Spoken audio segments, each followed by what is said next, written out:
चला तर मंडळी, आजची रेसिपी खूप खास आहे. आज आपण बनवणार आहोत चिंच गूळ खजूरची अगदी 6 महिने टिकणारी आणि त्याचबरोबर पुदिना कोथिंबिरीची सुद्धा 6 महिने टिकणारी चटणी. अतिशय सोपी सुटसुटीत पद्धत आहे, परंतु चव इतकी भन्नाट येते की यापासून बनवलेला कोणताही पदार्थ अतिशय चविष्ट असा होणार आहे.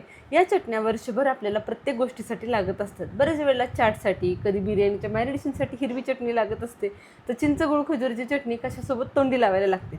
अशा वेळेस विकतच्या प्रिझर्वेटिव्ह चटण्या वापरण्यापेक्षा घरच्या घरी तुम्ही आरामात या चटण्या 6 महिने साठवून ठेवू शकता. यासाठी लागणारं साहित्य आणि कृती बघूयात. सगळ्यात आधी आपण चिंच गूळ खजुराची चटणी बनवणार आहोत. चिंच गूळ आणि खजुरापासून बनलेली ही चटणी इतकी अफलातून अशी टेस्टी होते ना, कुठंही बाहेर एवढी टेस्टी चटणी भेटणार नाही. एवढी चटणी टेस्टी तुम्ही घरच्या घरी बनवू शकता. यासाठी 1 वाटी चिंच, 1 वाटी खजूर आणि 1 वाटी गूळ हे प्रमाण खूप गरजेचं आहे. समप्रमाणामध्ये या तिन्ही गोष्टी घ्या. 1 ते 1.5 चमचा भाजलेलं जिरं आवर्जून भाजून घ्या. त्याचबरोबर 1 चमचा धने आणि 1 चमचा बडीशोप घ्यायची.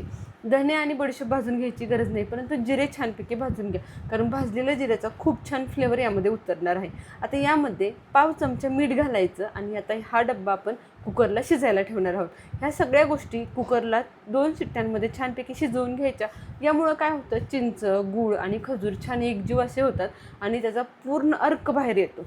पूर्ण फ्लेवर आपल्याला याचा भेटतो. त्यामुळे आवर्जून या तिन्ही गोष्टी कुकरला शिजवून घ्या. पातेल्यामध्ये म्हणाव्या अशा ते शिजले जात नाहीत, त्यामुळे आपण या कुकरला शिजवणार आहोत. चला, या सगळ्या गोष्टी शिजत आहेत तोपर्यंत कोथिंबीर पुदिन्याची चटणी बनवायला घेऊया.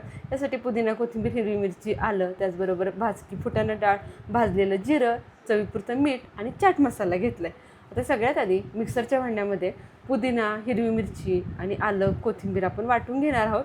परंतु एका वेळेस एवढ्या सगळ्या गोष्टी बसणार नाहीत, त्यामुळे जेवढ्या गोष्टी बसत आहेत तेवढ्या घालून घ्यायच्या, थोड्याशा ब्लेंड करून घ्यायच्या आणि नंतर राहिलेले कोथिंबीर मी ॲड करून घेणार आहे. सुरुवातीला पुदिना, हिरवी मिरची आणि आलं घालून घेते.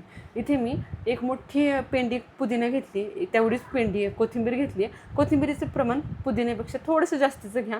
त्यानंतर 25 ते 30 हिरव्या मिरच्या घेतल्यात आणि मोठा तुकडा म्हणजे 5 ते 8 इंचाचा आल्याचा तुकडा घेतला आहे. यामध्ये आता एक सिक्रेट इन्ग्रेडियंट घालायचा आहे, तो म्हणजे बर्फाचा तुकडा. बर्फाचे 2 तुकडे मी आत्ता ह्या स्टेजला घातलेत, आणखीन थोडेसे घालणार आहे. बर्फ यामध्ये घातल्यामुळे ना हिरव्या चटणीचा रंग आहे असा राहायला मदत होते. अगदी हिरवागार असा रंग बर्फ घातल्यामुळे राहतो. त्यामुळे तुम्ही कधी हिरवी चटणी बनवत असाल ना, त्यावेळेला आवर्जून बर्फ घाला, रंग परफेक्ट असा आपल्या चटणीचा राहतो. चला, तर पहिली बॅच माझी ओबडधोबड अशी ब्लेंड झाली. आता राहिलेला पुदिना, कोथिंबीर घालून घेते. आता यामध्ये 3 ते 4 चमचे भाजकी डाळ घालून घ्यायची, 2 मोठे चमचे भाजलेलं जिरं घालून घ्यायचं, चवीप्रमाणे मीठ आणि 1 चमचा चाट मसाला घालायचा. आणि आता यामध्ये परत एकदा 2 ते 3 क्यूब बर्फाच्या घालायच्या आणि गरजेप्रमाणे पाणी घालून हे आपण परत एकदा ब्लेंड करून घेणार आहोत. पाणी खूप जास्त घालू नका, फक्त एक अर्धा कपभर पाणी घाला, ज्यामुळे हे व्यवस्थितपणे वाटलं जाणार आहे. पाणी जर खूप जास्त झालं तर चटणी आपली पातळ होईल आणि ही हिरवी पुदिना चटणी आवर्जून दाटसरच ठेवायची, कारण ही तुम्हाला सँडविचसाठी आहे अशी व्यवस्थित लावता येते. आणि जर समजा कोणत्या चाटच्या प्रकाराला वापरायचे असेल ना, तर थोडंसं तुम्ही त्यामध्ये पाणी घालून कन्सिस्टन्सी नंतर ॲडजस्ट करू शकता. त्यामुळे सुरुवातीला बनवताना अजिबातही पातळ बनवायची नाही. चला, अगदी स्मूथ अशी ही चटणी आपली वाटली गेली आहे. तुम्ही बघू शकता कलरही किती हिरवागार असा राहिला आहे. परफेक्ट असा ह्याचा रंग अगदी 6 महिनेसुद्धा राहतो. फक्त या छोट्या छोट्या टिप्स वापरून जर तुम्ही ही चटणी बनवणार ना, परफेक्ट अशी चटणी होते. चाट मसाला, मीठ आपण सगळं अगोदरच घातलं होतं, त्यामुळे नंतर यामध्ये काही ॲड करायची गरज नाही. तुम्ही बघू शकता इथे चिंच, खजूरसुद्धा सुंदर अशी शिजली गेली आहे. 3 शिट्ट्यांमध्ये खजूर अगदी गाळ शिजते आणि चिंचसुद्धा अगदी परफेक्ट अशी शिजते. फक्त चिंच घेताना व्यवस्थित निवडून घ्या. बऱ्याच वेळेला विकत ज्या वेळेला आपण चिंच आणतो ना, त्यात चिंचुके असतात किंवा चिंचेचं वरचं कडक जे साल असते ना, ती असते. आवर्जून ती व्यवस्थित स्वच्छ निवडून घ्या आणि त्यानंतरच वाफवायला, शिजवायला घालायला घ्या. ही एकच फक्त महत्त्वाची टिप आहे ही चिंच खजूर चटणी बनवताना. आता मिक्सरमध्ये आपण हे सगळ्या गोष्टी वाटून घेणार आहोत. एका वेळेस एवढं सगळं साहित्य बसणार नाही आहे, त्यामुळे मी हे सुद्धा 2 बॅचमध्ये ब्लेंड करून घेणार आहे. हे छानपैकी स्मूथली ब्लेंड झालं ना, की त्यानंतर आपण परत त्याला गाळूनसुद्धा घेणार आहोत. त्यामुळे मिक्सरमध्ये छान हे अगोदर ब्लेंड करून घ्यायचं. त्यामुळे अगदी थोडेफार कण जरी कशाचे राहिले ना, तरी ते आरामात निघून जातात. फक्त सुरुवातीला मात्र चिंच सांगितल्याप्रमाणे व्यवस्थित स्वच्छ करून घ्या. चला, स्मूथ अशी ही पेस्ट आपली तयार झाली. तुम्ही बघू शकताय अगदी दाटसर अशी ही आपली चिंचेची चटणी तयार झाली. आता चिंचेची चटणी आपल्याला आहे अशी वापरता येत नाही, हिला परफेक्ट असं शिजवावं लागतं आणि त्यानंतरच ती वापरण्यासाठी योग्य होते. अशी चटणी तुम्ही फ्रीजरमध्ये साठवू शकत नाही. पुढे कशा पद्धतीने ती शिजवायची हे सुद्धा तुम्हाला सांगणार आहे. आणखीन काही गोष्टीसुद्धा आपल्याला यामध्ये ॲड करायच्या आहेत. चला, दुसरे बॅचसुद्धा मी याच पद्धतीने छान स्मूथ अशी वाटून घेते. वाटताना फक्त एकदम सगळं साहित्य घालू नका, व्यवस्थित ब्लेंड करून घ्या, कारण 6 महिने आपल्याला या चटण्या टिकवायच्या आहेत. त्यामुळे त्याला प्रॉपर त्याचा वेळ द्या आणि परफेक्ट अशा बनवून घ्या. चला, दोन्ही बॅच माझ्या व्यवस्थितपणे ब्लेंड करून झाल्यात. गॅसवरती कढई छानपैकी गरम करून घ्यायची. आवर्जून जाड तळाची कढई घ्या, कारण आपल्याला आता ही चिंचेची चटणी यामध्ये छान शिजवून घ्यायची. एखादी गाळणी घ्यायची मोठ्या आकाराची आणि त्यामध्ये ही केलेली सगळी पेस्ट घालायची आणि चमच्याच्या सहाय्याने अशा पद्धतीने सगळी पेस्ट गाळून घ्यायची. चिंचेच्या जे काही रेषा असतील त्या सगळ्यावरती या चाळणीमध्ये राहतात आणि अगदी स्मूथ क्रीमी अशी पेस्ट आपल्याला भेटते. त्यामुळे अगदी गाड्यावर जशी चिंचेची चटणी आपल्याला सर्व केली जाते ना, परफेक्ट तशीच्या तशी चटणी आपल्याला घरच्या घरी भेटते.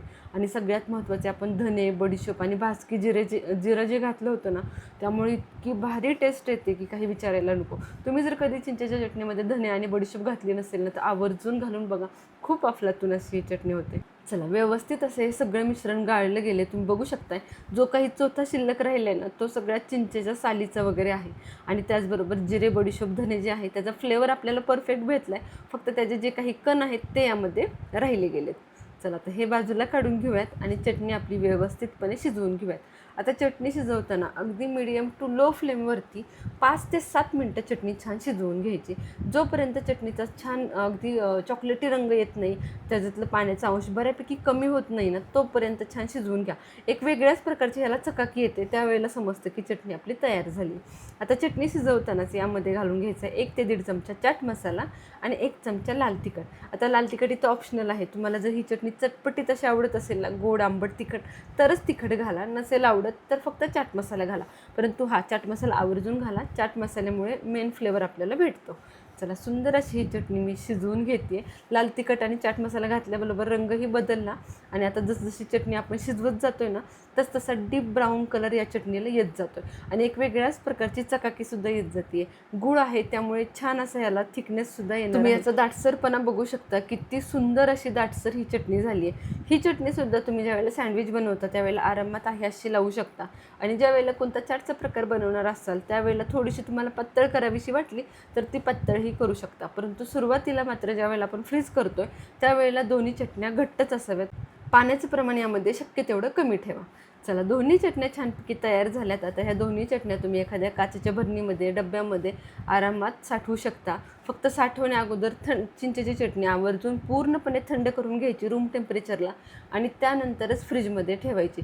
अगदी 6 महिने काय, वर्षभरसुद्धा ह्या चटण्या आहे अशा राहतात.